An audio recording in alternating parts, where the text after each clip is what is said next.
Salut, c'est Jérôme, bienvenue dans cette nouvelle vidéo. Et aujourd'hui, on va voir comment rédiger efficacement ses expériences dans son CV. Alors c'est une vidéo qui est vraiment hyper importante et j'aurais pu mettre cette vidéo un petit peu plus loin dans la série parce qu'en général, c'est pas le premier encart qu'on remplit sur son CV. Mais comme mon but, c'est de t'offrir le maximum de valeur le plus rapidement possible, du coup, je trouve que cette vidéo-là a carrément sa place ici. C'est très important de bien rédiger ses expériences sur son CV. Et n'oublie pas que quand tu fais ça, il faut que le recruteur il sache que tu es crédible, que tu sois bénéfique et également que tu sois unique. Donc on a du pain sur la planche et pour ça, il y a 3 étapes. La première étape, c'est analyser les offres sur le marché. Donc typiquement, il faut que tu ailles sur des plateformes d'offres d'emploi comme Indeed, Monster ou même l'APEC par exemple. Ensuite, tu tapes l'intitulé du poste recherché et tu regardes 2 à 3 offres. Dans ces offres-là, tu prends tous les mots-clés. Donc, les outils informatiques à maîtriser, les compétences, les expériences qui sont recherchées et également les soft skills. Tu notes tout ça sur une feuille et tu vas devoir les réutiliser sur ton CV. Donc ça, c'est la première étape.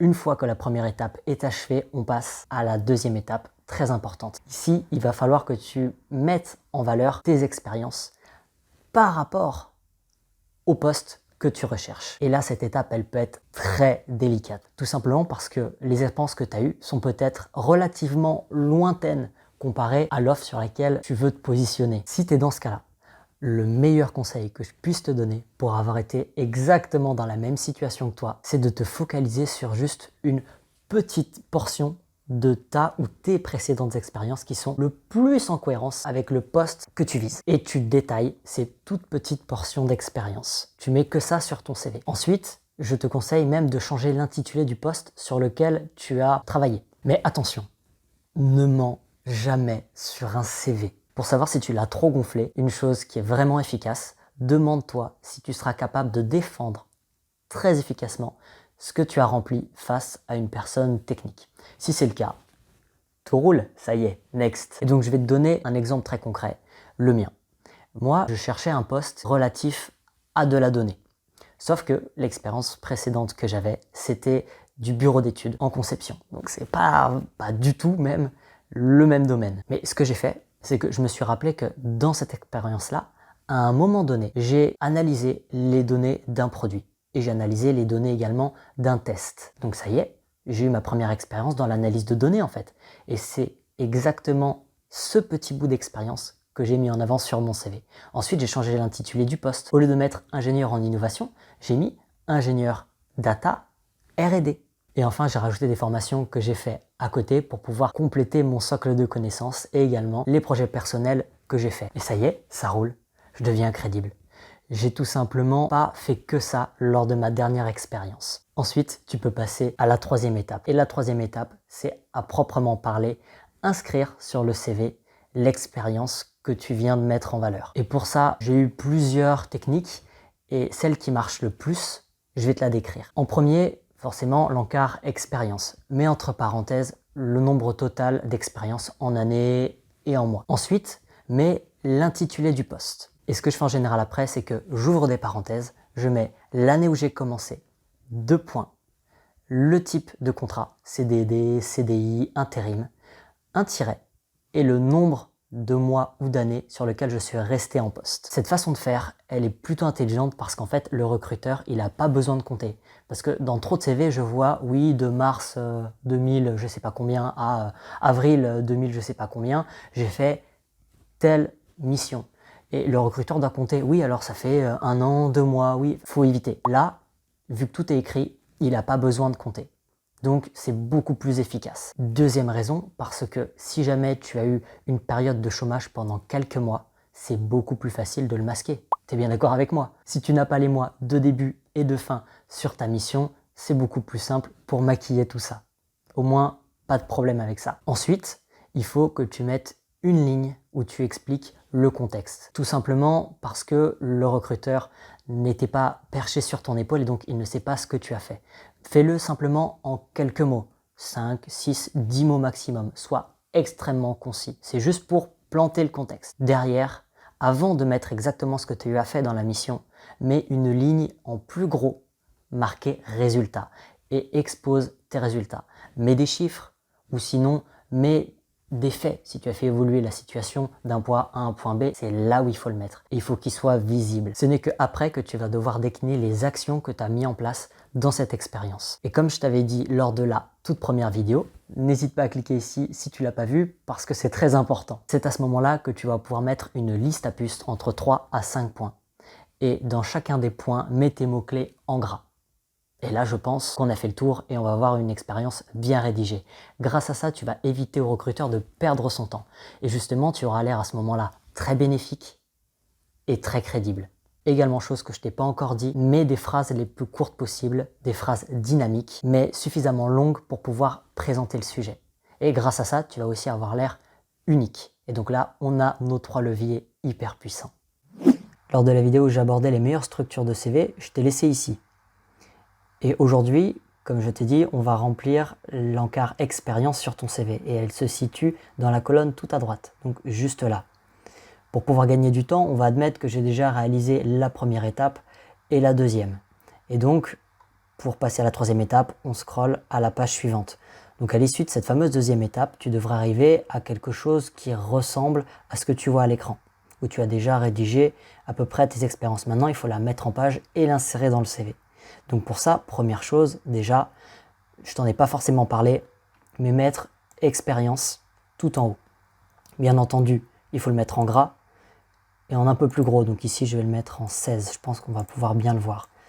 J'aime bien mettre entre parenthèses également le nombre d'années totales d'expérience.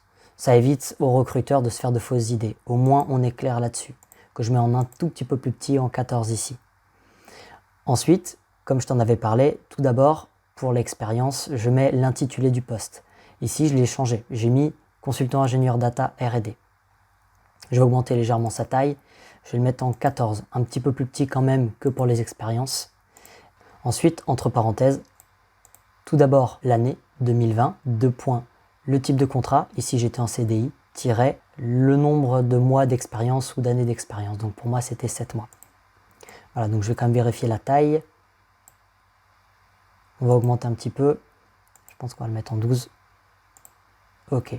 À chaque fois, entre parenthèses, je mets une taille qui est toujours un petit peu inférieure à ce qu'il y a avant. Ensuite, regarde, le sujet. Ici, c'est le contexte. Ça ne prend que quelques mots.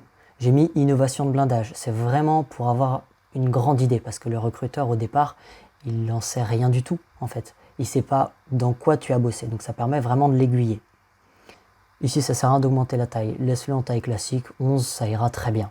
Par contre, ce qu'il faut que tu fasses, c'est augmenter la taille du résultat qui vient juste après. Parce que ça, c'est vraiment plus important. Donc, tu peux le mettre légèrement au-dessus, en 12. Moi, ce que j'aime bien, c'est de le passer en gras également. Voilà. D'ailleurs, je ne te l'ai pas dit, mais je te conseille aussi de souligner l'intitulé de ton poste. CTRL U, c'est un petit raccourci sympa. Voilà. Alors tu vois qu'ici tout est en bataille, on a un peu du mal à se repérer, même si j'ai fait un retour à la ligne entre les différents points que je voulais démarquer. C'est pour ça que maintenant, on voit beaucoup mieux avec une liste à puces. Donc on va aller l'insérer. Pour ça, je sélectionne tout le texte et je clique juste ici dans l'onglet Accueil. Voilà, puce. Parfait. C'est quand même beaucoup plus clair et ça commence à prendre de la gueule, regarde. Ensuite, dernier point, mets les mots-clés en gras. Pour le gras, c'est CTRL G.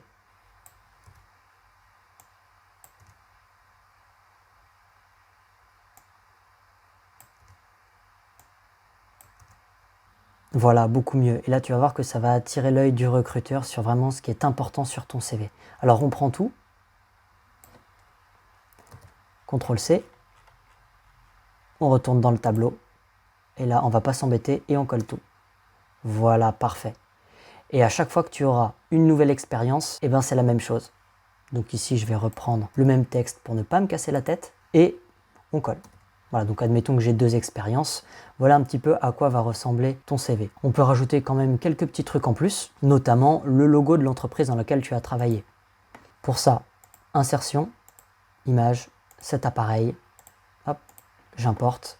Voilà, donc là on voit que l'image est un peu grosse, donc déjà on va rogner un petit peu en haut et en bas.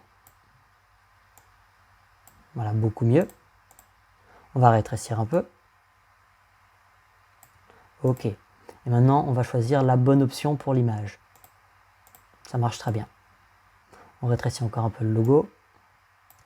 Voilà, donc là, ça rajoute vraiment un gros plus. Dernier petit point, va dans Insertion, ensuite Icône. On attend que ça charge. Ok, super. Et là, on va essayer d'un petit peu de mieux décorer la rubrique Expérience. Alors moi, je vais prendre quelque chose qui fait assez pro, on va dire une valise. Ça me tente bien. Super, voilà.